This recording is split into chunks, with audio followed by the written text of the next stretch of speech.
Hello everyone, welcome to our channel Nanak education point. Myself Heena Takkar और आज हम लेकर आए हैं क्वेश्चन बैंक लेकर आए हैं इंडियन इकोनॉमी का, जो कि BCom, BBA, BCA, BTA, MCom, MBA सबके हम लोगों के पास question bank and guess paper note सब कुछ अवेलेबल है।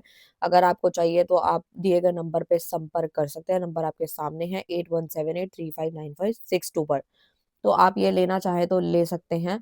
और टेलीग्राम पे हमने 2 क्वेश्चन बैंक बिल्कुल फ्री ऑफ कॉस्ट अपलोड कर दिए हैं, तो आप अगर उनको डाउनलोड करना चाहते हैं, प्रिंट उसका करना चाहते हैं तो आप कर सकते हैं। अदरवाइज़ आपको टेलीग्राम पे नए-नए अपडेट्स मिलते रहेंगे। एग्ज़ाम से पहले काफ़ी कुछ वहाँ पे मैटर आपको देखने को मिल जाएगा। तो आप प्लीज़ टेलीग्राम पे कनेक्ट हो जाएँ, इंस्टाग्राम को भी फॉलो कर लें और अगर किसी भी टाइप की क्वेरी है तो मेल भी हमें कर सकते हैं workfornep@gmail.com या फिर आप हमें फेसबुक पे कनेक्ट कर सकते हैं। तो स्टार्ट करते हैं। ये हमारे लिमिटेड 16 क्वेश्चन है, 16th क्वेश्चन है। 16 क्वेश्चन आपको करके जाने हैं और आपको 95 प्लस स्कोर हो जाएगा, डेफिनिटली हो जाएगा। अगर इसका पीडीएफ चाहिए तो वो भी मिल जाएगा, हार्ड कॉपी, सॉफ्ट कॉपी दोनों अवेलेबल है। क्वेश्चन नंबर फर्स्ट से हम लोग स्टार्ट करते हैं। हमारा क्वेश्चन नंबर फर्स्ट, तो स्टार्ट करते हैं सबसे पहले क्वेश्चन के साथ, जो कि आता है हेल्थ का। तो मीनिंग और इसकी डेफिनेशन एक बार देख लेते हैं।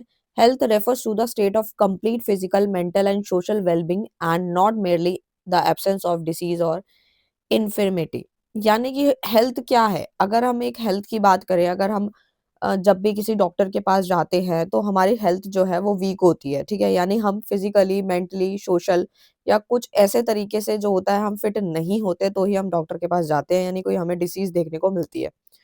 तो नॉर्मल अगर हेल्थ की बात करें, अगर नॉर्मल हेल्थ की बात करें तो हेल्थ अच्छी है या बेकार है, ये सिचुएशन पे डिपेंड करता है कि अगर आप फिज़िकली, मेंटली, सोशली अगर बिल्कुल सही हैं, तो आपकी हेल्थ बहुत अच्छी है, ठीक है? बट अगर कोई आपको बीमारी है, बुखार है, जुकाम है या फिर सर दर्द है, बॉडी पेन है, तो आप थका-थका महसूस करते हो, आपकी हेल्थ अच्छी नहीं होती है। It involve a balance condition of the body and mind that enable a person to live an active, productive and happy life. हर इंसान को यही होता है कि वो एक अच्छी लाइफ को जिए। अगर उसकी हेल्थ अच्छी है, तो वो अपने काम को टाइमली कर पाता है, उसका immune according to the World Health Organization WHO के अकॉर्डिंग अगर देखा जाए हेल्थ की डेफिनेशन, तो वो है health is the state of complete physical, mental, social wellbeing and not merely the absence of disease और इन्फर्मिटी। यानी हेल्थ क्या है कि आप सोशली, फिजिकली, मेंटली बिल्कुल फिट होने चाहिए और आपको कोई भी डिसीज नहीं होनी चाहिए। तो उसे हम क्या बोलेंगे? एक परफेक्ट हेल्थ बोलेंगे, ठीक है? Physical health, mental health, social health क्या होती है? सबसे पहले बात करते हैं फिजिकल हेल्थ के बारे में। Proper functioning of body organ, हमारी बॉडी के जितने भी ऑर्गन्स हैं, वो अगर प्रॉपर फंक्शन कर रहे हैं, प्रॉपर काम कर रहे हैं और हमारा फिटनेस भी बिल्कुल मेंटेन है, डाइट हम अच्छी लेते हैं, एक्सरसाइज भी करते हैं, प्रॉपर रेस्ट भी करते हैं, मेडिटेशन भी करते हैं, तो वो एक फिजिकल हेल्थ में आता है। मेंटल हेल्थ से मतलब है कि इमोशनल स्टेबिलिटी, यानी हम इमोशनली स्टेबल होने चाहिए और हमें स्ट्रेस को हैंडल करने की क्षमता भी होनी चाहिए, प्रेशर को झेलने की क्षमता होनी चाहिए, चैलेंजेस को झेलने की भी क्षमता होनी चाहिए हमारे अंदर। अब बहुत सारे बच्चे ये सोचेंगे कि मैम अ, हर इंसान जो है वो स्ट्रेस को कहीं न कहीं रोज़ झेलता है, ठीक है? बट देखो कुछ लोग ऐसे होते हैं जो चीज़ों को बहुत डेप्थ में ले जाते हैं, ठीक है? ज़्यादा ही स्ट्रेस ले लेते हैं, जैसे कि काम का स्ट्रेस है या पढ़ाई का स्ट्रेस है, प्रेशर आ गया, तो ये सारी चीज़ों में ज़्यादा बह जाते हैं और उनकी हेल्थ और बिगड़ जाती है। तो उन्हें ऐसा नहीं होना चाहिए, एबिलिटी होनी चाहिए स्ट्रेस हर किसी की लाइफ में, बट उसको बैलेंस करना आना चाहिए और स्ट्रेस ज़्यादा भी नहीं लेना चाहिए क्योंकि वो हमारे बॉडी के हॉर्मोन्स पे इफ़ेक्ट डालता है। तो अब आता है next social health. Social health की बात करूँ तो ability to maintain good relationship, आपको समाज के अंदर एक अच्छा रिलेशनशिप मेंटेन करने की क्षमता भी होनी चाहिए। Adapt well to social environment, यानी जो समाज के आस-पास की जितनी भी सोसाइटी से रिलेटेड चीज़ें हैं वो भी हमारे अंदर। नेक्स्ट आता है कि आपका स्पिरिचुअल हेल्थ क्या होती है? सेंस ऑफ पर्पस होता है, इनर पीस, आपकी अंदर की शांति जिसे कह सकते हो, मोरल वैल्यूज़ होने ज़रूरी है। ऑक्यूपेशनल हेल्थ में आता है कि हेल्थ को मेंटेन करोगे and safety in the work place, यानी कि अगर ऑक्यूपेशनल हेल्थ तो वही मानी जाती है कि अगर आप फिजिकली फिट हो, बिल्कुल ही फिट हो, यानी कि आपकी हेल्थ बिल्कुल मेंटेन है, तो आप अपना काम ढंग से कर पाओगे। लेकिन अगर आप बीमार हो तो आप ज़्यादा काम नहीं कर पाओगे, है ना? तो इम्पोर्टेंस ऑफ हेल्थ क्या है? हेल्थ के कुछ फ़ायदे हैं। सबसे पहले तो प्रोडक्टिविटी इंक्रीज़ होती है इससे, यानी कि healthy individual work efficiently and with focus. वही बात आ गई, एक हेल्दी जो पर्सन होता है, इंडिविजुअल होता है, वो काम को एफिशिएंटली तरीके से कर पाता है, फोकस होके कर पाता है, अगर उसकी हेल्थ बहुत अच्छी है। रिड्यूस एब्सेंटिज़्म, यानी कि जो आपके हेल्थ के जो इश्यूज़ हैं वो कम होने चाहिए। रेगुलर अटेंडेंस एंड परफॉर्मेंस, है ना? एनहांस क्वालिटी ऑफ लाइफ को भी बढ़ाती है। अगर आपकी हेल्थ अच्छी है तो आप अच्छा जियोगे। अगर आप बीमार रहते हो, या बहुत सारे लोग जो हैं वो ड्रिंक करते हैं, स्मोक करते हैं, तो उनकी लाइफ तो आधी वैसे ही खत्म हो जाती है।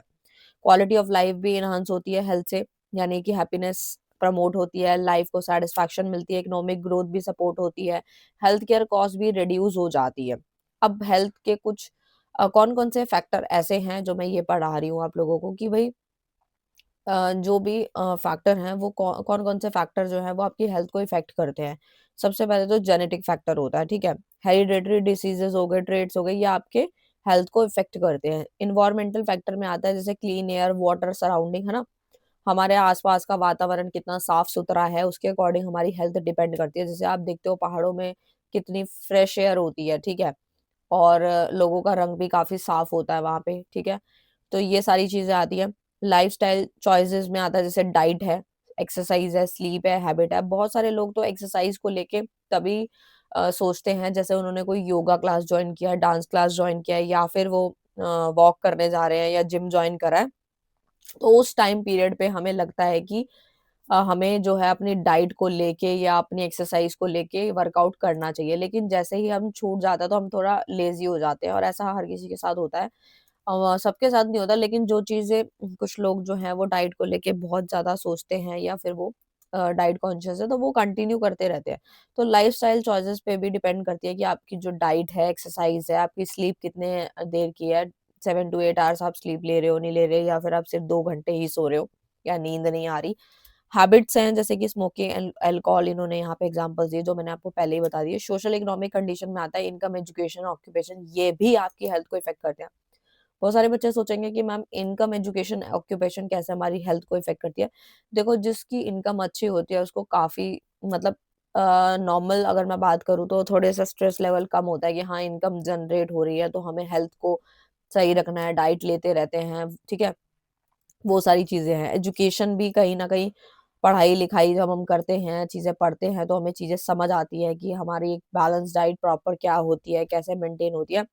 ये सब चीज़ें आती हैं। मेडिकल फैसिलिटीज़ में आता है availability of health care and preventive services. जितनी भी हेल्थ केयर की या प्रिवेंटिव सर्विसेज़ जो होती हैं वो मेडिकल फैसिलिटीज़ में प्रोवाइड होती है, वो भी हमारी हेल्थ को इफ़ेक्ट करती है। जैसे अगर किसी कोई रिच पर्सन है, बहुत अच्छा है, उसके पास उसका जो बैकग्राउंड है, वेल्थ काफ़ी अच्छी है, तो वो ज़रा-सा कुछ होता है तो वो जो हर 6 मंथ्स में, या फिर जैसे उसको बॉडी चेकअप कराने वो निकल पड़ता है। तो ये छोटी-छोटी चीज़ें होती हैं, कि टाइम टू टाइम बॉडी का पता चलता है कि ऑर्गन फंक्शन कर रहे हैं, नहीं कर रहे।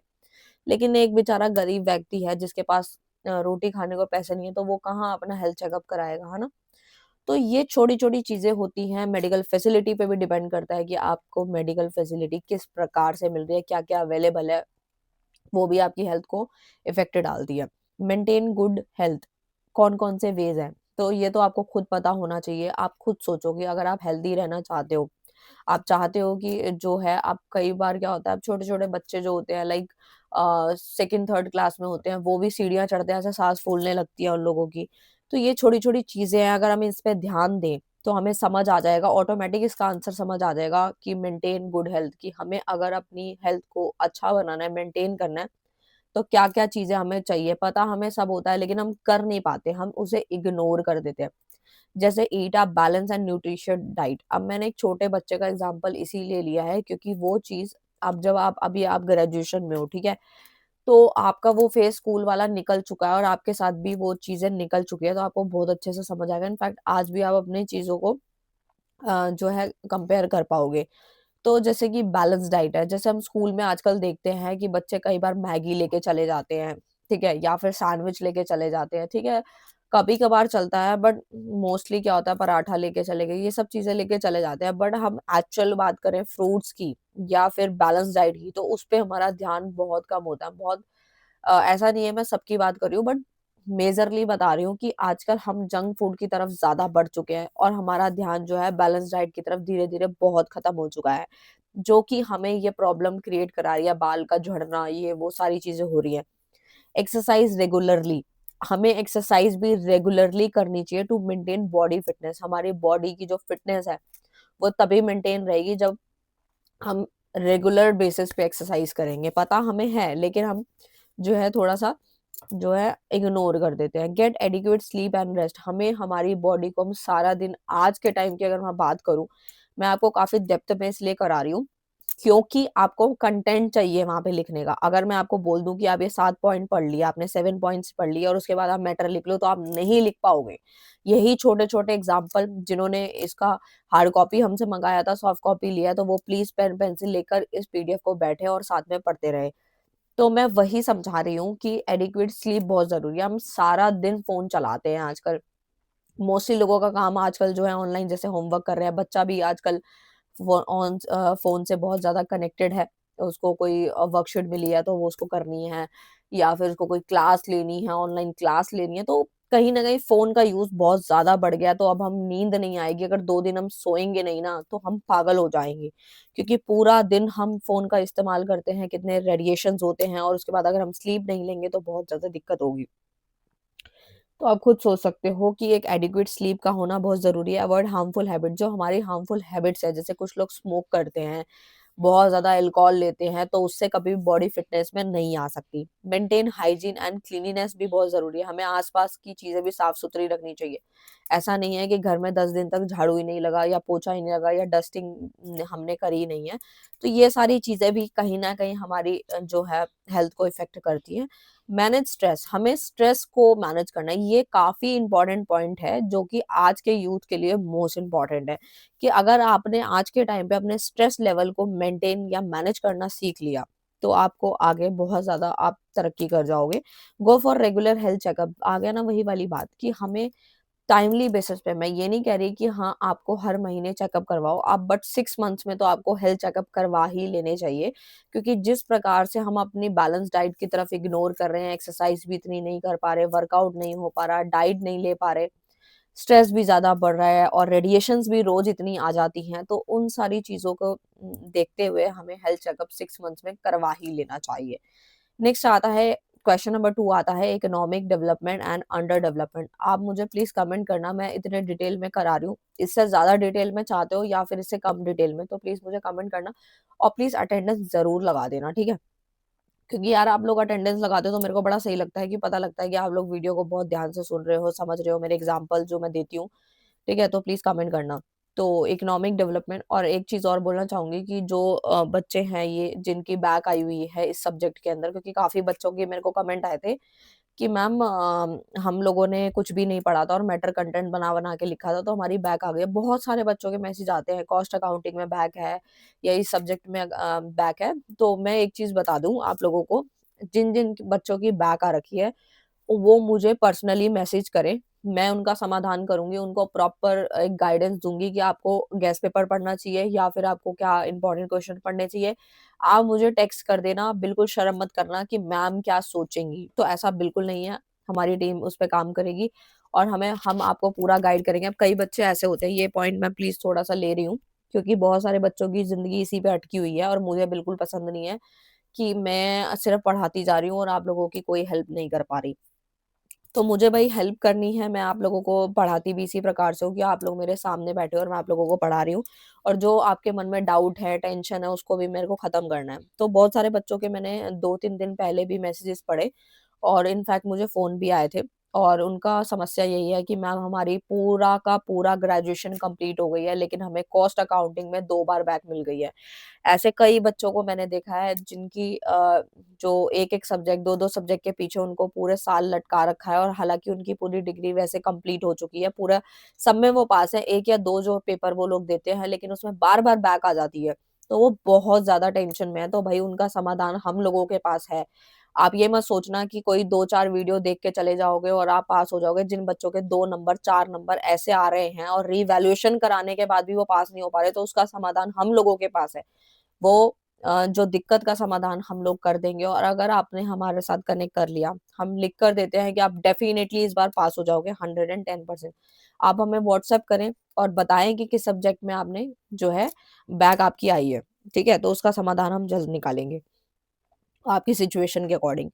तो अब आते हैं सेकंड क्वेश्चन की तरफ, economic development and under development. तो सबसे पहले इकोनॉमिक डेवलपमेंट की मैं बात करूँ तो इकोनॉमिक डेवलपमेंट क्या है, नाम से ही समझ आ रहा है कि हमारी इकोनॉमी डेवलपमेंट हो रही है, यानी process of sustain growth and improvement in the economy, हमारे इकोनॉमी के अंदर इम्प्रूवमेंट हो रही है, ग्रोथ हो रही है, that leads to higher income, better living standard and overall progress of a country, की हमारी जो कंट्री की जो प्रोग्रेस है वो ओवरऑल प्रोग्रेस हो रही है। क्यों हो रही है? क्योंकि हम लोगों के यहाँ पर डेवलपमेंट हो रही है, यानी कि ग्रोथ होएगी तो डेवलपमेंट होएगी। इससे क्या है कि इनकम हाई है, बेटर लिविंग स्टैंडर्ड होंगे। It includes only the increase in national income, GDP level बढ़ जाता है। Also social and technological and institutional improvement भी जब होते हैं। आप अगर मैं अब एक छोटा सा एग्जांपल ले लूँ मैं आप लोगों के लिए, तो भाई देखो, अगर मैं 1947 से पहले की बात करूं या 1947 के बाद की बात करूं और अभी एट करेंटली की बात करूं, तो आपको चेंज दिखाई दे रहा होगा, ऑलरेडी दिखाई दे रहा होगा,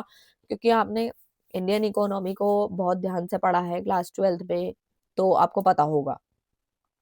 देख सकते हो कि कितने ज्यादा चेंजेस आ चुके हैं, ठीक है। हमारा जो ओवरऑल प्रोग्रेस है वो कहीं ना कहीं हुआ है, ठीक है। तो economic development is the process by where by the real per capita income of a country increases over a long period subjects to the stipulation that the number below the poverty line does not increase, है ना। तो हमें समझ आता है कि भाई जो हमारा इकोनॉमिक डेवलपमेंट है वो एक ऐसा प्रोसेस है जिसमें हमारी रियल पर कैपिटा इनकम जो है वो देखने को मिलती है, इंक्रीज हो रही है एक लंबे समय से। तो अंडर डेवलपमेंट क्या होती है? अंडर डेवलपमेंट मतलब है एक ऐसी सिचुएशन है where a country economy remain stagnant, stagnant मतलब जो रुकी हुई जो होती है और बैकवर्ड होती है, यानी कि उसमें ग्रोथ ना के बराबर होती है, तो उसे हम अंडर डेवलपमेंट कहते हैं। लो इनकम होना, अब इसके अंदर ये तो पॉइंट है, ये जब हमारी इकोनॉमी के अंदर इनकम लो होगी, इंफ्रास्ट्रक्चर भी बेकार होगा, पुअर होगा, बेरोजगार ज्यादा होंगे, वाइड स्प्रेड पॉवर्टी देखने को मिलेगी, तो उसे हम क्या बोलते हैं?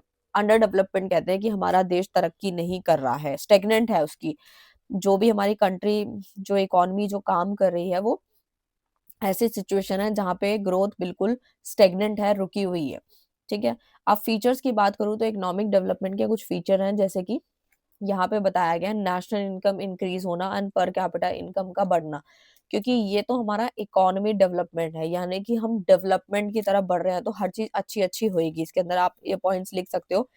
इंडस्ट्रियल एंड टेक्नोलॉजिकल एडवांसमेंट हो रहा है, आप देख रहे हो, मैंने वही पॉइंट बताया। देखो वही जो मैंने, जब मैं टॉपिक पढ़ाती हूँ ना, तो टॉपिक फीचर मेरिट से पहले ना जो एग्जांपल देती हूँ ना, वो एग्जांपल आपके हर पॉइंट में काम करता है। इसीलिए मैं बोलती हूँ कि जो मैं पॉइंट पढ़ाती हूँ उसको ध्यान से सुना करो, जो मैं एग्जांपल देती हूँ। ये पीडीएफ आपने लिया तो साइड में जगह, तो आप देख सकते हो कि एडवांसमेंट जो है वो बढ़ चुका है टेक्नोलॉजी का, इंडस्ट्रीज बढ़ चुकी हैं, लिविंग स्टैंडर्ड भी इम्प्रूव हो गया, पॉवर्टी और अनएम्प्लॉयमेंट रिडक्शन हुआ है।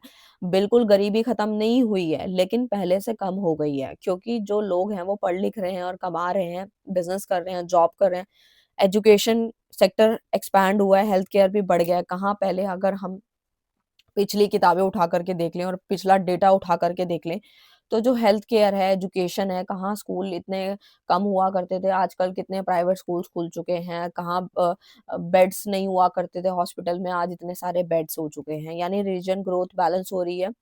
अब नेक्स्ट आता है अंडर डेवलपमेंट के कुछ फीचर्स हैं, जैसे कि लो पर कैपिटा इनकम, वहां पे हर चीज इंक्रीज करके दिखानी है, तो यहाँ पे डिक्रीज और लो करके दिखानी है। बहुत इजी पॉइंट्स हैं, ऐसे बना के लिख सकते हो अगर याद नहीं होता तो। अंडर डेवलपमेंट है, यानी कि अब यहाँ डेवलपमेंट नहीं हो रहा, तो हर चीज जो भी पॉइंट है बस उसके आगे आपको लो लिखना है, ठीक है। यानी कि कम करके दिखाना है। लो पर कैपिटा इनकम हो गया। High rate of poverty, poverty भी बहुत ज्यादा बढ़ गई है, बेरोजगारी बढ़ जाएगी। डिपेंडेंस ऑन एग्रीकल्चर, हम खेती बाड़ी पे ज्यादा डिपेंड रहेंगे। इंडस्ट्रियलाइजेशन भी कम है, पुअर इंफ्रास्ट्रक्चर है, सारी बुराइयां लिख रही है उन्हीं पॉइंट्स के आगे। इलिटरेसी है, ठीक है, पढ़े लिखे लोग कम होंगे तो जॉब नहीं कर पाएंगे, जॉब नहीं करेंगे तो पैसा नहीं आएगा, पैसा नहीं आएगा तो ग्रोथ नहीं होगी, इस तरीके से। इंफ्रास्ट्रक्चर भी काफी खराब है, रोड्स एंड इलेक्ट्रिसिटी। इलिटरेसी भी है, पुअर हेल्थ है, अनइक्वल डिस्ट्रीब्यूशन ऑफ वेल्थ है। तो ये मैंने समझा दिया, बाकी इसका डिफरेंस करना चाहो तो आप लोगों के लिए बनवा दिया है हम लोगों ने। तभी बोल रही हूँ कि ये क्वेश्चन बैंक बहुत ही ज्यादा काम का है, कि अगर आपको ऐसा समझ में नहीं आ रहा तो आप ऐसा डिफरेंस भी इसको कर सकते हो। नेक्स्ट आता है एमएसएमईज क्या होता है। मैं आप लोगों को कुछ इसी प्रकार से पढ़ाती हूँ कि भाई आप लोगों को लगे ना कि भाई हम लोग कहाँ से ही पढ़ रहे हैं, ठीक है। आपको बस कान में लीड लगानी है, ठीक है, और ईयरपॉड्स जो भी आप लगाना चाहते हो आप लगाओ और इसको अच्छे से सुनते रहो। और जितनी बार वीडियो देखोगे ना उतनी बार कंसेप्ट क्लियर होगा और माइंड में एग्जाम्पल सेट हो जाता है। अगर बहुत सारे बच्चे ऐसे भी हैं जो जॉब कर रहे हैं, हम लोग उन्हीं के लिए शॉर्टकट लेकर आते हैं, और अगर आप 3-4 बार वीडियो भी देख लोगे, एग्जाम्पल माइंड में सेट हो जाएगा, तो भी आप आराम से पास हो जाओगे, ठीक है? अगर आपके पास हाथ से लिखने का टाइम नहीं है तो, ठीक है? एमएसएमईज में आता है meaning definition. MSME stands for micro small medium enterprises. होता क्या है ये? They are the business units engage in the production, manufacturing और service activities on a small और मीडियम स्केल। ये बोलता है कि ये एक तरीके का they are the business unit engage. इसके अंदर बिजनेस की जितनी भी यूनिट्स होती है ना वो एंगेज होती हैं इन द प्रोडक्शन, मैन्युफैक्चरिंग, सर्विस की एक्टिविटीज ऑन अ स्मॉल और मीडियम स्केल। छोटे लेवल का और मीडियम स्केल के लेवल के लिए बनाया गया है। These enterprise are vital for a country, economic growth के लिए है, एम्प्लॉयमेंट जनरेशन के लिए है और इंडस्ट्रियल डेवलपमेंट के लिए बेसिकली है। तो इसके अंदर होता क्या है? MSME are the small scale business unit that contribute to employment. ये हमारे कंट्रीब्यूशन देता है लोगों को काम देने के लिए, प्रोडक्शन देने के लिए और एक्सपोर्ट करने के लिए। यहाँ पे कुछ कैटेगरीज है जो कि बताई गई हैं। एमएसएमई एक्ट 2006 रिवाइज हुआ था 2020 में। तो माइक्रो एंटरप्राइज जो है investment in the plant and machinery में अगर आप इन्वेस्ट करते हो तो अप टू 1 करोड़ तक कर सकते हो। एनुअल टर्नओवर आपकी अप टू 5 करोड़ रहेगी। स्मॉल एंटरप्राइज है अप टू 10 करोड़ है और मीडियम के लिए अप टू 50 करोड़ है। फिर नेक्स्ट आता है कि भाई इनकी एनुअल टर्नओवर कितनी होगी? अप टू 50 करोड़ है, अप टू 250 करोड़ है। अप्लाई टू बोथ मैन्युफैक्चरिंग या सर्विस सेक्टर में ये अप्लाई होता है। अगर मैं बात करूं फीचर ऑफ एमएसएमई की, तो उसमें आता है कि स्मॉल कैपिटल इन्वेस्टमेंट होती है। बहुत छोटे लेवल से आप इन्वेस्टमेंट कर पाते हो। ऑपरेट विद लिमिटेड रिसोर्स, आपके पास रिसोर्सेज संसाधन भी बहुत कम है, जैसे कैपिटल भी एक रिसोर्स ही है, ठीक है? लोकल एम्प्लॉयमेंट जनरेशन होता है, provide job at low cost. आप छोटे लेवल पे जॉब दे के कम दाम में, मतलब कम वेजेस में आप जो है जॉब्स प्रोवाइड कर सकते हो, खास करके गांव के एरिया में। फ्लेक्सिबिलिटी रहती है। जैसे एमएसएमई का मैं एग्जांपल देती हूँ कि कोई बिजनेस करना चाहता है तो उसको जो है लोन चाहिए, ठीक है, 10 लाख तक का, तो एमएसएमई प्रोवाइड कर देगा, ठीक है। डॉक्यूमेंटेशन होएगी, फिर उसको 10 लाख का वो प्रोवाइड हो जाएगा। अगर वो कोई भी बिजनेस करना चाहता है, प्रॉपर उसकी फाइल लगेंगे और उसको वो बिजनेस स्टार्टअप हो जाएगा, वो ले लेगा। हाँ, उसके पास अगर कोई कोटा वगैरह है तो उसको यहाँ पर जो है सब्सिडीज मिल जाएंगी, बट अदरवाइज तो उसको पे ऑफ करना होगा और काफी हद तक मिल जाती हैं। और नहीं भी है तो काफी हद तक उसको बेनिफिट मिलता है एमएसएमई में। फ्लेक्सिबिलिटी रहती है, easy adaptable to market changes है। टेक्नोलॉजी यूज भी काफी लो होता है इसके अंदर। कंट्रीब्यूशन रहता है एक्सपोर्ट का और इनकरेज एंटरप्रेन्योरशिप। ये तो बात है ही है, क्योंकि अगर आप कोई बिजनेस के लिए उधारी ले रहे हो तो आपको आगे भी पर्सन चाहिए, तो यानी कि आपने सेल्फ एम्प्लॉयमेंट या इनोवेशन को प्रमोट किया और आपने आगे काम दिया। एमएसएमईज के कुछ इंपॉर्टेंस है, तो सबसे पहला आता है एम्प्लॉयमेंट जनरेशन। इससे काम भी जनरेट होता है, रिलीजियस डेवलपमेंट भी हो जाती है, इंडस्ट्रियल ग्रोथ भी हो रही है, प्रमोशन हो रहा है एक्सपोर्ट का और इनोवेशन भी इनकरेज हो रहा है। वही सारे पॉइंट्स हैं। चैलेंजेस कुछ फेस होते हैं आप लोगों के एमएसएमईज में। Low of finance and credit facilities. यहाँ पर क्या है, क्रेडिट की फैसिलिटी मिली मिली ना आपको, उधार की फैसिलिटी मिल रही है। और लैक ऑफ फाइनेंस, यानी कि कुछ चैलेंजेस फेस होते हैं जो कि एमएसएमईज में, जिसके पास फंड नहीं है तो वो यहाँ जाके फंड मांग लेता है। लो टेक्नोलॉजिकल डेवलपमेंट है यहाँ पर, ठीक है, कुछ चैलेंजेस फेस होते हैं। लिमिटेड मार्केटिंग है, एक्सपोर्ट सपोर्ट है, पुअर इंफ्रास्ट्रक्चर है, पावर सप्लाई है, competition from large industries and import. ये भी थोड़ी दिक्कत है कि यहाँ पर जो मीडियम और लो लेवल की स्केल की इंडस्ट्रीज होती हैं और यहाँ पे थोड़े से लार्ज इंडस्ट्रीज के साथ कंपटीशन बिठाना पड़ता है, ठीक है। तो कंक्लूजन यहाँ लिखा हुआ है, MSME are the backbone of the Indian economy. यानी हमारे देश के अंदर जो इकोनॉमी जो है वो एमएसएमई जो है वो एक बैकबोन है, जो कि हमारे को एम्प्लॉयमेंट में, एक्सपोर्ट में, इंडस्ट्रियल ग्रोथ में जो है वो कंट्रीब्यूशन देती है। विद प्रॉपर फाइनेंशियल सपोर्ट, मैंने अभी बताया कि वो फाइनेंशियल सपोर्ट देती है, अभी एग्जांपल दिया जो मैंने, टेक्नोलॉजी अडॉप्शन है, ये सारे पॉइंट्स आते हैं। तो ये ना जिन बच्चों को ऊपर वाला याद नहीं होगा तो वो ये ना एग्जाम में ना बस इतना पढ़ के चले जाना, इसी को बना के लिख देना।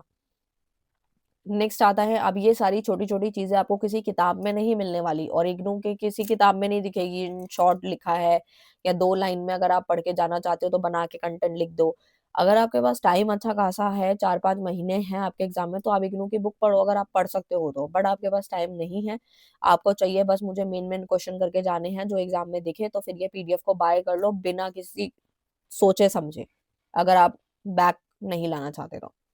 इंफ्रास्ट्रक्चर क्या होता है बेसिकली, तो देखो इंफ्रास्ट्रक्चर की अगर मैं बात करूं तो आप लोगों को पता ही है इंफ्रास्ट्रक्चर क्या है। एक basic physical and organization facilities होती हैं that are necessary for the smooth functioning of the economy. हमारी इकोनॉमी अगर ढंग से स्मूथ तरीके से फंक्शन करेगी तो ऑर्गेनाइजेशन की कुछ फैसिलिटीज हैं जो कि होनी चाहिए, ठीक है, जैसे कि सपोर्ट प्रोडक्शन है, डिस्ट्रीब्यूशन है, ओवरऑल डेवलपमेंट की अगर मैं बात करूं। तो नेक्स्ट आता है according to the World Bank, ठीक है। यहाँ पे बताया गया है कि कुछ एग्जांपल दिए हैं इकोनॉमिक इंफ्रास्ट्रक्चर का, सोशल और इंस्टीट्यूशनल। इकोनॉमिक इंफ्रास्ट्रक्चर में आता है जैसे road, railway, port, power, communication, banking, ये सब आता है। इसका पर्पस क्या है कि प्रोडक्शन को बढ़ाना है और ट्रेड एक्टिविटीज को सही करना है, क्योंकि अगर हमारी ये सारी चीजें पोर्ट, रेलवे, रोड सही होगा तो ही तो हम ट्रेड कर पाएंगे ना। सोशल इंफ्रास्ट्रक्चर में आता है education, health, housing, sanitization, water supply. इससे क्या होता है ह्यूमन के जो इम्प्रूव क्वालिटी ऑफ लाइफ, हमारी जो लाइफ की क्वालिटी है वो बढ़ जाती है, क्योंकि ये सारी चीजें अच्छी होंगी तो ऑटोमेटिक हम अच्छी लाइफ जिएंगे, ठीक है, हमारी लाइफ जो है वो बढ़ जाएगी, ठीक है। इंस्टीट्यूशनल इंफ्रास्ट्रक्चर में आता है जैसे कि लीगल सिस्टम है, फाइनेंशियल इंस्टीट्यूशन है, एडमिनिस्ट्रेटिव फ्रेमवर्क है। तो ये सारे, इसका पर्पस क्या है कि हम इंश्योर कर पाते हैं लॉ को, ऑर्डर को, स्टेबिलिटी आ जाती है इकोनॉमी के अंदर, ठीक है। इंफ्रास्ट्रक्चर के कुछ इंपॉर्टेंस है, सबसे पहला आता है इकोनॉमिक ग्रोथ को प्रमोट करता है, आपको पता ही है। इन इंडस्ट्रियलाइजेशन को भी इनकरेज करता है, यानी अगर हम पावर प्रोवाइड करेंगे, ट्रांसपोर्ट है, कम्युनिकेशन है, ये सारी चीजें, एम्प्लॉयमेंट तो ऑटोमेटिक बढ़ ही जाता है, आपको पता ही है। जॉब्स वगैरह मिलनी शुरू हो जाती हैं अगर हमारा इंफ्रास्ट्रक्चर अच्छा है तो। लिविंग स्टैंडर्ड भी इंप्रूव होता है, इन्वेस्टमेंट भी अट्रैक्ट होती है, ये सारे पॉइंट्स आप बना के लिख सकते हो। अब आते हैं इंफ्रास्ट्रक्चर के अंदर कुछ प्रॉब्लम्स भी हैं। सबसे पहले power supply and road inadequate है, पुअर मेंटेनेंस है, क्वालिटी ऑफ सर्विस इतनी अच्छी नहीं है, अर्बन रूरल डिस्पैरिटीज तो आपको पता है रहती है, गांव और शहर में फर्क तो है ही है। प्रोजेक्ट एग्जीक्यूशन में डिले हो जाता है, अब होना था तो थोड़ा टाइम ज्यादा लग गया, करप्शन है, ये सारे पॉइंट्स आते हैं।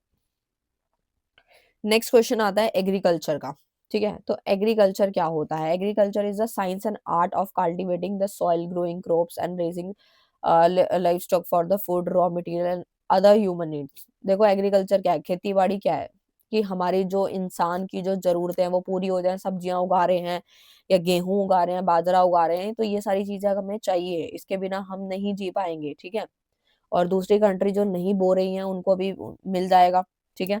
इंपॉर्टेंस क्या है एग्रीकल्चर की अगर मैं बात करूं तो सबसे पहला फूड सप्लाई एक सोर्स है, फ्रूट्स, वेजिटेबल, मिल्क, मीट, ये सब है।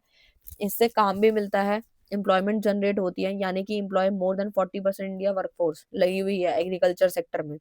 पहले तो कहाँ 80 to 85% एग्रीकल्चर में लगे हुए थे, आजकल तो हम क्या करते हैं कि गांव में कोई ज्यादा रहना पसंद नहीं करता, है ना, तो खेती बाड़ी कम हो गई है, ठेके वगैरह पे हम लोग दे देते हैं आगे, तो वो काम चलता रहता है, कंट्रीब्यूशन हो जाती है जीडीपी के अंदर।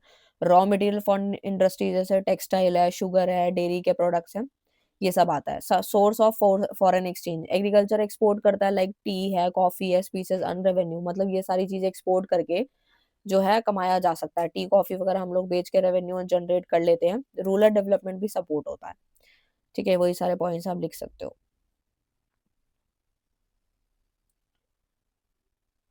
उसके बाद आ जाते हैं नेक्स्ट क्वेश्चन पे, वो आता है एजुकेशन सेक्टर का। तो एजुकेशन सेक्टर की अगर मैं बात करूं तो education sector refers to the system of institution, policies, process responsible for providing learning, training and skill development to individual. हर एक इंडिविजुअल को अपनी लाइफ के अंदर जो है एजुकेशन सेक्टर की जरूरत पड़ती है। अगर वो पढ़ा लिखा है, उसको कहीं ना कहीं से लर्निंग हो रही है, वो ट्रेन भी हो रहा है, स्किल भी उसके अंदर आ रही है, तो कहीं ना कहीं वो कहाँ से सीख रहा है, स्कूल से भी सीख रहा है, कॉलेज से भी सीख रहा है, यूनिवर्सिटी से भी सीख रहा है, या कोई वोकेशनल इंस्टीट्यूशन से जाके सीख रहा है, तो उससे होता क्या है, तो उससे हमारा ह्यूमन रिसोर्स डेवलपमेंट होती है और नेशनल में भी प्रोग्रेस होती है, ठीक है। अगर मैं इसके एजुकेशन सेक्टर के कुछ इंपॉर्टेंस की बात करूं, उसके कुछ फायदे की बात करूं, तो आप खुद अपने माइंड में ये क्वेश्चन सोच सकते हो कि भाई अगर कोई इंसान पढ़ा लिखा है तो उसके कुछ फायदे हैं क्या, एजुकेशन सेक्टर का कोई फायदा है क्या। ह्यूमन रिसोर्स डेवलपमेंट यानी कि नॉलेज बिल्ड होती है, स्किल बढ़ जाती है, इकोनॉमिक में ग्रोथ होती है, एम्प्लॉयमेंट जनरेट होती है, काफी सारे पॉइंट तो इतने सिमिलर है ना, आप 4-5 पॉइंट रट्टा मार लो, सब में लिख सकते हो। सोशल डेवलपमेंट का होना, पॉवर्टी भी कम हो जाती है, आप पढ़े लिखे हो गए, लिविंग स्टैंडर्ड आपका बढ़ जाएगा, आपकी जॉब अच्छी होगी तो गरीबी नहीं देखने को मिलेगी आपको। लेकिन जो लोग पढ़े लिखे नहीं हैं, जिनके पास पैसा इन्वेस्ट करने को नहीं है बिजनेस के अंदर, तो उनको गरीबी देखनी पड़ जाती है, ठीक है, ना चाहते हुए भी देखनी पड़ जाती है। एजुकेशन लेवल क्या है, level of education in India की अगर मैं बात करूँ, चैलेंजेस की बात करूँ एजुकेशन सेक्टर के अंदर, तो क्या है, ड्रॉप आउट रेट बहुत हाई है, खासकर कि गाँव के अंदर। बेटियों को पढ़ने नहीं दिया जाता था पहले, ठीक है, कि नहीं पढ़ लिख के क्या करेगी, शादी तो हो ही जानी है। ये सारी मेंटालिटी है जो वो थोड़ा-सा खराब करती है। क्वालिफाइड टीचर की शॉर्टेज हो रही है। इनएडिक्वेट इंफ्रास्ट्रक्चर है, फैसिलिटीज़ नहीं है, गाँव में जाने तक का साधन नहीं है, कोई बस नहीं चल रही, ये नहीं चल रही। आजकल तो काफ़ी फैसिलिटीज़ है, लेकिन कई गाँव ऐसे भी हैं या कई लोगों की मेंटालिटी आज भी वहीं अटकी हुई है कि लड़की पढ़ के क्या ही करेगी, थोड़ा बहुत पढ़ा दिया, चलो 10वीं 12वीं करा के शादी करके छुट्टी, ठीक है? बट फिर बाद में पछताते हैं वो लोग कि हमने अपनी बेटी को पढ़ने क्यों नहीं दिया। जब उस पे अत्याचार होते हैं तो समझ में आती है।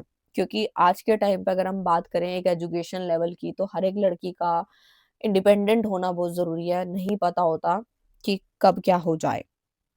इनएडिक्वेट इंफ्रास्ट्रक्चर फैसिलिटीज़ है, डिजिटल डिवाइड है, ठीक है, lack of access to online learning है, लो क्वालिटी ऑफ एजुकेशन है, गवर्नमेंट स्कूल्स के अंदर हालाँकि पढ़ाई करवाई जाती है, लेकिन उस लेवल की नहीं है जिस लेवल की हमें चाहिए होती है, ठीक है।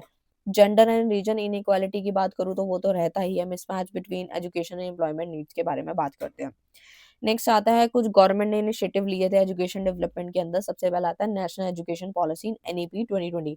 ये फोकस डालता है holistic and flexible and skill based learning के ऊपर। सर्व शिक्षा अभियान चलाया गया था, जिसमें हमारे काफ़ी सारी चीज़ें हमने पढ़ी थी कि हाँ, जो यूनिवर्सलाइजेशन ऑफ एलिमेंट्री एजुकेशन के लिए था, ठीक है। मिड डे मील स्कीम आपने सुनी होगी, डिजिटल इंडिया मिशन भी चला है, स्किल एंड जो आपका प्रधानमंत्री कौशल विकास योजना है कि उसमें स्किल को लेके आगे ट्रेनिंग देनी है, ठीक है। बेटी बचाओ बेटी पढ़ाओ जो है, गर्ल्स की एजुकेशन को प्रमोट किया गया कि आपको फ्री बुक्स मिलेंगी, फ्री ड्रेस मिलेगी, ताकि बच्चा या बेटी जो है वो पढ़ने के लिए स्कूल में आ जाए, ठीक है। और जिनको इतना नहीं पढ़ना वो ये सारा चीज़ें पढ़ लेंगे एक बार, ठीक है। नेक्स्ट आते हैं, शॉर्ट में लिखा हुआ है, इनइक्वालिटी क्या होती है? इनइक्वालिटी का मतलब है अनइक्वल डिस्ट्रीब्यूशन ऑफ इनकम। हमारी जो इनकम है वो अनइक्वल डिस्ट्रीब्यूट हो रही है, वेल्थ भी, अपॉर्च्युनिटीज़ भी, रिसोर्सेज़ भी, ठीक है।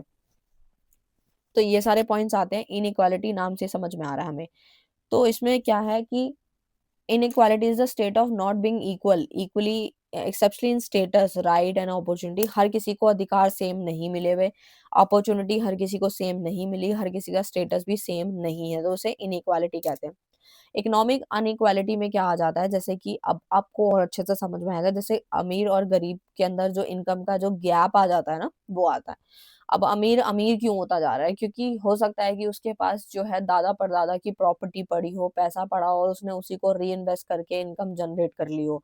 लेकिन एक गरीब व्यक्ति जो होता है वो बेचारा अपने खर्चे ही पूरे करते रह जाता है, क्योंकि वो क्या करता है, उसका दिल बड़ा होता है, वो खर्चे करता रहता है और कहीं न कहीं सेविंग नहीं कर पाता, क्योंकि उसको ऑलरेडी घर चलाना है, उसका खर्चा वहीं खत्म हो जाता है। और अमीर का पैसा क्यों बच जाता है, क्योंकि वो कंजूसी करता है और जितने भी पैसे उसके पास वेल्थ है वो उसको रीजनरेट करके इन्वेस्ट करता रहता है, तो इनकम जनरेट होती रहती है। तो जो गैप आ रहा है वो इकोनॉमिक इनइक्वालिटी को दर्शाता है। सोशल इनइक्वालिटी क्या होता है, discrimination based on caste, gender, race. Gender inequality और कास्ट बेस पे होता है कि आज भी कहीं लोग जो हैं वो इस प्रकार से भेदभाव करते हैं, और पहले के लोग भी किया करते थे कि भाई अगर एससी है या फिर कोई और है, तो जर्नल उससे थोड़ा-सा कोई जो है वो कहीं न कहीं कास्ट को लेके या इस तरीके से है। लेकिन ऐसा होता आज के टाइम पे थोड़ा कम होता है, क्योंकि आजकल हमारा यूथ जो है वो इक्वल चीज़ों को लेके चलता है, फ्रेंड्स बन जाते हैं, ठीक है? तो वो सारी चीज़ें हैं। एजुकेशनल इनइक्वालिटी है, unequal access to quality education है, रूरल वर्सेस अर्बन स्कूल्स हैं, ठीक है? जेंडर इनइक्वालिटी है, अनइक्वल ट्रीटमेंट ऑफ और opportunity between men and women के बीच में जो अनइक्वल ट्रीटमेंट हो रहा है, वेज गैप जो आ रहा है ना मेन और वुमेन के बीच में, कि भई पहले के टाइम पे क्या होता था कि जेंट्स कमाने जा रहा है, लेडीज़ घर का काम सँभाल रही है, बट आजकल तो ऐसा नहीं है, लेकिन फिर भी गैप देखने को मिल ही जाता है। रिलीजन इनइक्वालिटी है, imbalance development between region and state है। अनइक्वल यहाँ पर कुछ पॉइंट्स बताए गए हैं, कॉजेज़ बताए गए हैं इनइक्वालिटी के। सबसे पहला आता है unequal distribution of wealth and resource, यानी जो हमारी वेल्थ है, जो रिसोर्स है, उसका जो अनइक्वल डिस्ट्रीब्यूशन हो जाता है, ठीक है? और एजुकेशन एंड स्किल में डिफरेंस आ रहा है, सोशल डिस्क्रिमिनेशन हो रहा है, कास्ट, जेंडर, रिलीजन, ये सब चीज़ों को लेके। अनएम्प्लॉयमेंट अंडर डेवलपमेंट होता है, अंडर एम्प्लॉयमेंट है, ठीक है। रूरल अर्बन डिवाइड है, वही सारे पॉइंट्स आप लिख सकते हो, ठीक है। नेक्स्ट पे अगर मैं बात करूँ आने की, तो वो आता है आप लोगों का गवर्नमेंट इनिशिएटिव कौन कौन सा। वही Mahatma Gandhi national rural employment guarantee act चलाया गया था, रिजर्वेशन पॉलिसीज हुई थी, नेशनल रूरल हेल्थ मिशन चलाया गया था, स्किल इंडिया मिशन था, डिजिटल इंडिया तो आप लिख ही सकते हो, स्टार्टअप इंडिया की बहुत सारे स्टार्टअप्स में प्रमोट किया था कि जो लोग बिजनेस करना चाहते हैं छोटे लेवल पे तो उनको हेल्प मिलेगी, ठीक है। इससे क्या है, अपॉर्चुनिटी प्रमोट हुई। आईटी इंडस्ट्रीज क्या है, तो आईटी की मैं बात करूँ तो information technology IT industry refers to the sector involve in the development, maintenance and use of computer system, software and network for the processing and distribution of data. यानी कि जो आईटी है हमारा, जो इंफॉर्मेशन टेक्नोलॉजी सेक्टर है, वो involve है हमारी डेवलपमेंट को लेके, मेंटेनेंस को लेके, कंप्यूटर किसका यूज करके, कंप्यूटर सिस्टम का, सॉफ्टवेयर का, नेटवर्क का। तो इससे हमारा डेटा भी क्या होता है, डिस्ट्रीब्यूट होता है, ठीक है। तो यानी कि अगर मैं आईटी इंडस्ट्री की बात कर लेती हूँ तो सबसे पहला आईटी सर्विसेज में आता है सॉफ्टवेयर डिजाइन होना, कि हमारा जो सॉफ्टवेयर है वो डिजाइन हो रहा है, डेवलपमेंट हो रहा है, मेंटेनेंस हो रहा है। फॉर एग्जांपल जैसे विप्रो है, ये कुछ आईटी की सर्विसेज जो है वो प्रोवाइड करती है। आईटी इनेबल सर्विसेज में आता है बीपीओ, केपीओ, कॉल सेंटर्स वगैरह हैं जो कि ये सर्विसेज प्रोवाइड करते हैं। हार्डवेयर की बात करूँ तो एचपी है, लेनोवो है, ये कंप्यूटर्स बनाती हैं, ठीक है, सर्वर्स वगैरह मेंटेन करती है, मैन्युफैक्चर करती हैं। सॉफ्टवेयर प्रोडक्ट में आता है जैसे माइक्रोसॉफ्ट हो गया, टीसीएस हो गया, या एप्लीकेशन को डेवलपमेंट में लाती हैं और सिस्टम पे काम करती है। ई कॉमर्स और इंटरनेट सर्विस की बात करूँ तो ऑनलाइन बिजनेस प्लेटफॉर्म्स हैं, डिजिटल सर्विसेज है, जैसे कि अमेजोन है, फ्लिपकार्ट है, पेटीएम है, ये सारे ई कॉमर्स प्लेटफॉर्म हैं, यानी कि इंटरनेट सर्विस के बिना नहीं चलते। आईटी इंडस्ट्रीज के कुछ फायदे हैं, तो सबसे पहले ये सब जब हुआ, लाइक मैं एग्जांपल लेती हूँ अमेजोन फ्लिपकार्ट का, तो आप देख सकते हो कितने सारे डिलीवरी बॉयज हैं या फिर इतने सारे लोग उस पर काम कर पा रहे हैं।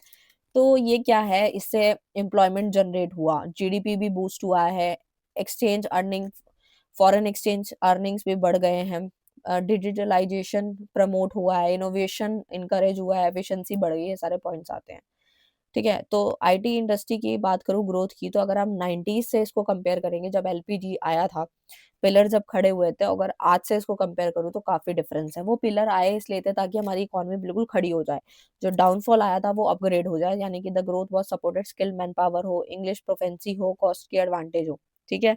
आईटी सेक्टर ने कंट्रीब्यूट किया है 8 to 10% टू इंडिया जीडीपी में, इन्होंने कंट्रीब्यूट किया है। आप सोच सकते हो, बड़ी बड़ी कंपनीज हैं, एमएनसीज के यहाँ नाम लिखे गए हैं, जो कि आपके रिलेशन में या फिर कोई रिलेटिव में काम भी कर रहा होगा इन कंपनीज में, जैसे आईबीएम है, एसेंचर है, माइक्रोसॉफ्ट है, ओरेकल है, गूगल है, काफी एमएनसीज के नाम हैं जिसपे जो लोग जाते हैं, इंटरव्यूज होते हैं, काफी राउंड्स होते हैं, बट सैलरी पैकेज बहुत अच्छा होता है यहाँ पर। आईटी इंडस्ट्रीज में काफी पैसा है, मतलब challenges face by the IT industry, cyber security threats भी रहते हैं, ये तो चैलेंजेस फेस करने पड़ते हैं, डेटा की प्राइवेसी के इश्यूज रहते हैं, टेक्नोलॉजिकल चेंजेस बहुत रैपिडली, बहुत जल्दी हो जाती है, ग्लोबल कंपटीशन है, आपको पता है, स्किल गैप देखने को मिलता है, infrastructure, internet connectivity in rural areas, ये सारे पॉइंट्स हैं, बना के लिख। अब आ जाते हैं हम अपने नेक्स्ट क्वेश्चन की तरफ, जो है difference between capitalism and socialism. Capitalism की बात करूँ तो कैपिटलिज्म एक इकोनॉमी सिस्टम है where the means of production, factories, land, capital etcetera are owned and control by private individual के द्वारा अगर चलाया जाती हैं कॉरपोरेशन, और प्रॉफिट इनका मकसद होता है, वो कैपिटलिज्म में आता है। सोशलिज्म यानी समाज, यानी सोसाइटी के बारे में सोचा जाता है। यहाँ पे ये इकोनॉमी सिस्टम है where the means of production own, control और रेगुलेटेड बाय गवर्नमेंट। ये जो सोशलिज्म होता है वो गवर्नमेंट के द्वारा चलाया जाता है, जबकि ये प्रॉफिट मोटिव के लिए चलाया जाता है।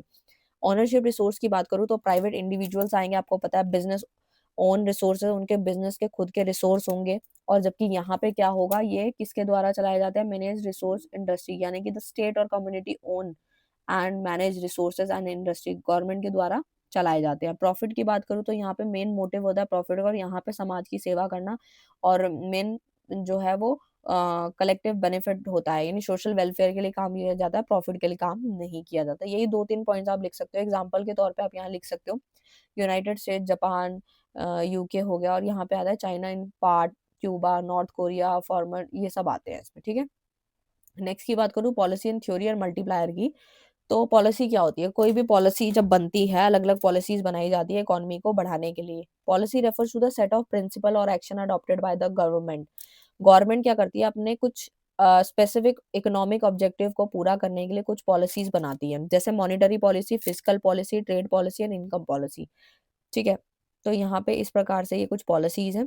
जैसे policy related to the money supply.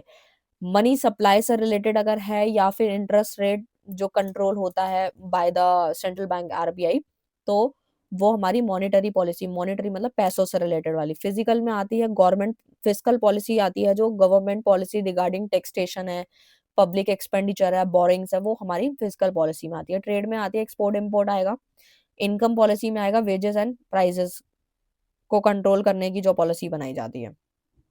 ठीक है? अब आता है नेक्स्ट पे आते हैं थ्योरी क्या होती है। Theory is a systematic explanation of economic relationship between variables.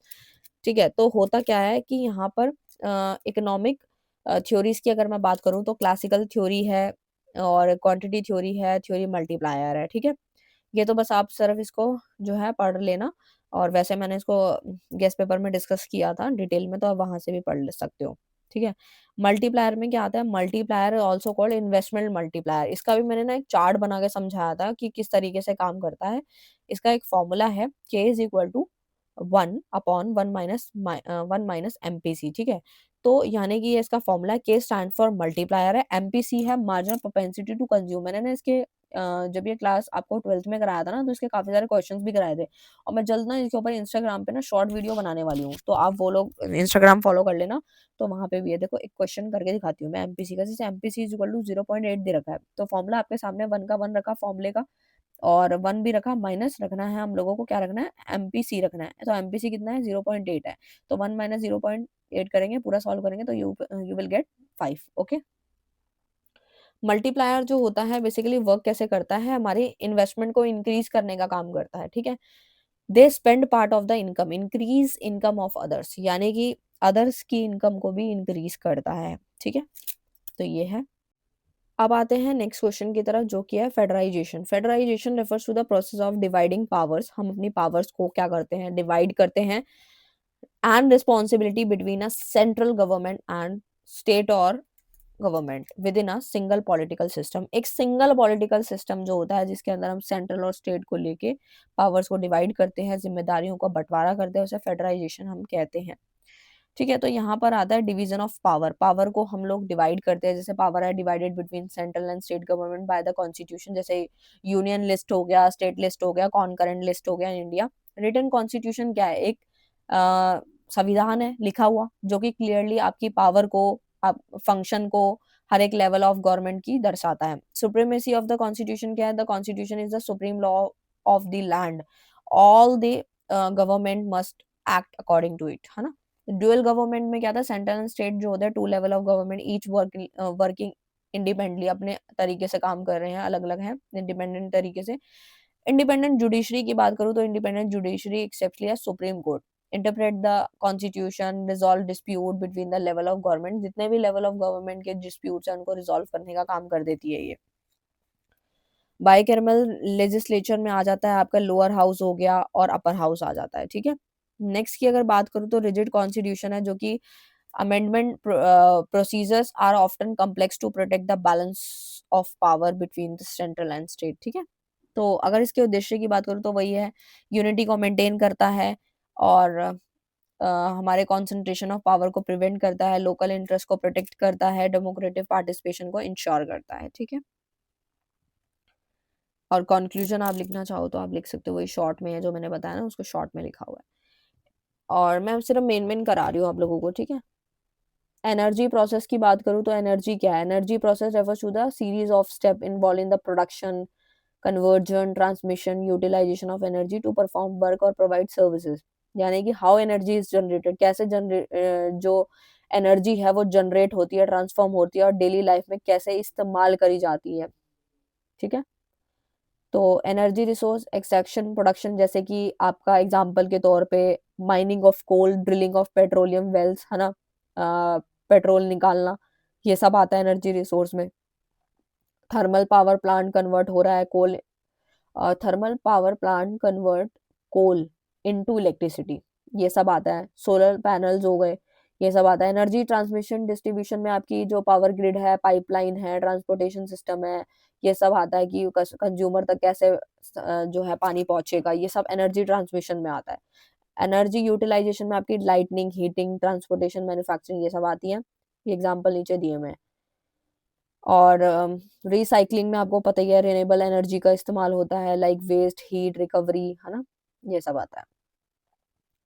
और फिर आ जाता है आपके कुछ प्राइमरी एनर्जी में आता है, जैसे कोल, क्रूड ऑयल, ये सब। सेकेंडरी में आपकी इलेक्ट्रिसिटी, हाइड्रोजन, ये सब आता है। रिन्यूएबल एनर्जी में सोलर, विंड, बायोमास, ये सब आपने बहुत पहले से पढ़ रखा है, बस आपको गो थ्रू की जरूरत थी। नॉन रिन्यूएबल में आता है कोल, ऑयल, नेचुरल गैस, ये सब, है ना। नेक्स्ट में अगर हम बात करें तो वही सारे पॉइंट्स आप बना के लिख सकते हो। एनर्जी प्रोसेस की इंपॉर्टेंस क्या, वही पॉइंट्स हैं। इकोनॉमिक डेवलपमेंट, लिविंग स्टैंडर्ड का इंप्रूव होना, इनोवेशन को सपोर्ट करेगा, यही सारे पॉइंट्स हैं, बार बार वही आ रहे हैं। पावर्टी क्या है, गरीबी है, आपको पता ही है। Poverty refers to a situation in which a person और a group of people lack the financial resource, उनके पास जो है मिनिमम स्टैंडर्ड ऑफ लिविंग में कमी है, ठीक है, बेसिक नीड उनकी जो है वो फुलफिल नहीं हो पा रही, तो वो गरीबी में काउंट हो जाते हैं।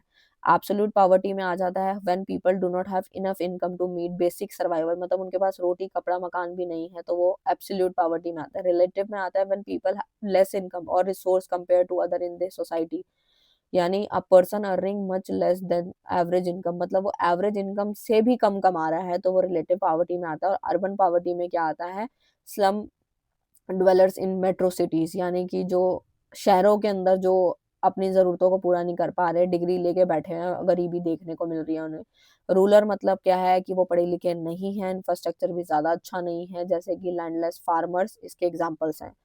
सिचुएशनल पॉवर्टी की बात करूं तो लॉस ऑफ जॉब्स हैं, मतलब अपनी जॉब को गवा चुके हैं। Temporary poverty due to crisis की वजह से, कोई डिजास्टर की वजह से वो लोग उस सिचुएशन में फंसे हुए हैं, जॉब नहीं कर पा रहे और गरीबी देखने को मिल रही है।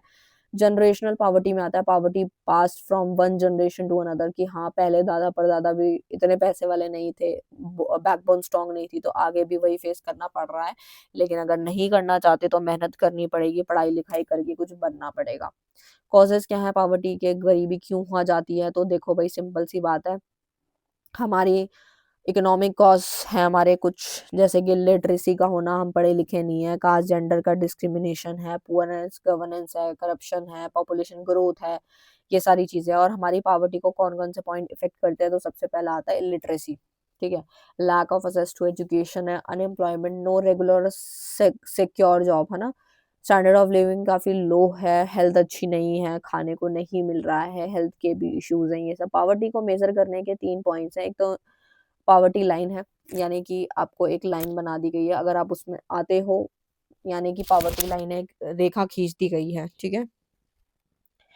तो poverty line minimum income level required होती है बेसिक को नीड को पूरा करने के लिए। और इंडिया के अंदर नीति आयोग जो है वो चलाया गया है, earlier planning commission estimate the poverty line, वो हमारे कंजम्पशन एक्सपेंडिचर को भी दर्शाता है। हेड काउंट रेशियो है जो कि परसेंटेज बताता है of people below the poverty line, जो पावर्टी लाइन के बिलो है उसकी परसेंटेज को कैलकुलेट करके दिखाता है। वर्ल्ड बैंक स्टैंडर्ड में आता है $2.15 per day, international poverty line बताई गई है, ठीक है। और ये वही सारे पॉइंट्स हैं, आप बना के लिख सकते हो। नेक्स्ट आता है बीपीओ, क्या है, बैलेंस ऑफ पेमेंट, एक सिस्टमैटिक रिकॉर्ड होता है जितनी भी इकोनॉमिक ट्रांजेक्शन हो रही है हमारी कंट्री के अंदर, जैसे export, import, foreign investment, loans, ये सब आ जाता है, ठीक है। करंट अकाउंट आता है, इसमें कैपिटल अकाउंट आता है, ऑफिशियल रिजर्व्स आते हैं। करंट अकाउंट में क्या आता है, एक्सपोर्ट इंपोर्ट ऑफ गुड्स है, टूरिज्म रिसिप्ट्स, रेमिटेंस, ठीक है। और जिन बच्चों को लगता है ना हमें थोड़ा और गहराई में पढ़ना है, तो मुझे कमेंट करना, वैसे तो मैंने इसकी वन शॉट बना रखी है, आप उसमें अच्छे से समझ सकते हो। कैपिटल अकाउंट में आता है जैसे एफडीआई वगैरह हो गया, फाइनेंशियल ट्रांजेक्शन को रिकॉर्ड करता है, वो सब पॉइंट्स आते हैं। ऑफिशियल रिजर्व में आता है कि shows changes in the reserve on the central bank like RBI. Surplus आपको पता ही है, जब आपकी रिसिप्ट ज्यादा हो, पेमेंट कम हो तो सरप्लस है, और पेमेंट ज्यादा और रिसिप्ट कम हो तो डेफिसिट है। ये सारे वही पॉइंट्स हैं जो आपको पहले 12th में पढ़ाए गए हैं, बस मैं इनको गो थ्रू करा रही हूँ।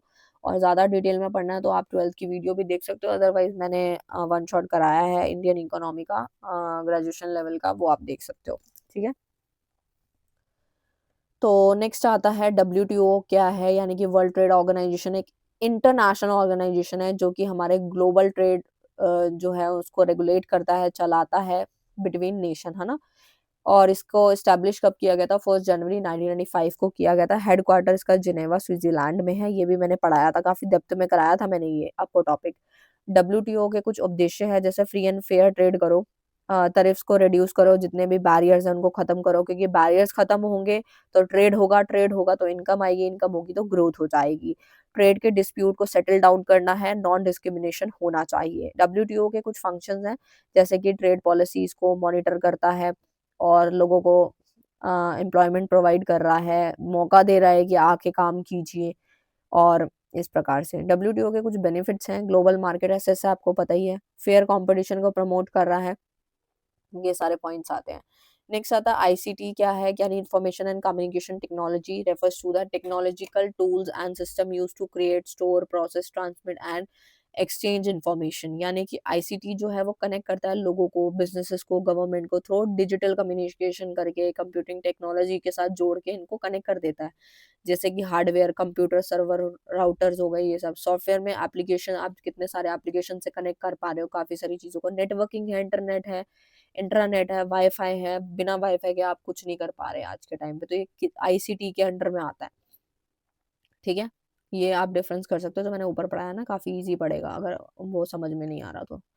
वही सब लिखा हुआ है। एप्रिसिएशन एंड डेप्रिसिएशन होता क्या है? वैसे तो ये अकाउंट्स का कॉन्सेप्ट है, बट इसके अंदर भी आता है। एप्रिसिएशन मतलब है कि आपकी जो वैल्यू है करेंसी की वो राइज कर रही है, तो एप्रिसिएशन। अगर आपकी करेंसी की वैल्यू कम हो रही है तो डेप्रिसिएशन। अच्छा, उसके वही सारे पॉइंट्स लिखे हुए हैं इसके अंदर में। बाकी जिनको ऊपर वाला नहीं पढ़ना वो ये वाला डिफरेंस कर सकते हैं। ठीक है, तो मैंने ना शॉर्ट में बताती हूँ, देखो यहाँ पे कितना शॉर्ट में लिखा हुआ है, मैं आपको इजी वे में बताती हूँ। करेंसी वैल्यू एप्रिसिएशन यानी इंपोर्ट का बढ़ना, एक्सपोर्ट का कम होना। करेंसी वैल्यू जब हमारी डिक्रीज करती है तो यानी डेप्रिसिएशन है, इंपोर्ट कम है, एक्सपोर्ट ज़्यादा है। तो बस इतना याद कर लो, ज़्यादा पढ़ने की ज़रूरत नहीं पड़ेगी। तो ये था पूरा का पूरा वन शॉट कंप्लीट करा दिया मैंने। और मैंने जहाँ पे आप लोगों को नीड थी वहाँ पे मैंने आप लोगों को डिटेल में कराया है, बट जो टॉपिक आप बार बार ऑलरेडी पढ़ चुके हो या सेम थे, सिमिलर पॉइंट्स थे, वहाँ मैंने थोड़ा सा आपको करवा दिया है, मतलब मेन पॉइंट्स तो बता ही दिए। सो ये था वन शॉट, और मिलते हैं नेक्स्ट वीडियो में नेक्स्ट टॉपिक के साथ। तब तक के लिए bye bye, thank you so much.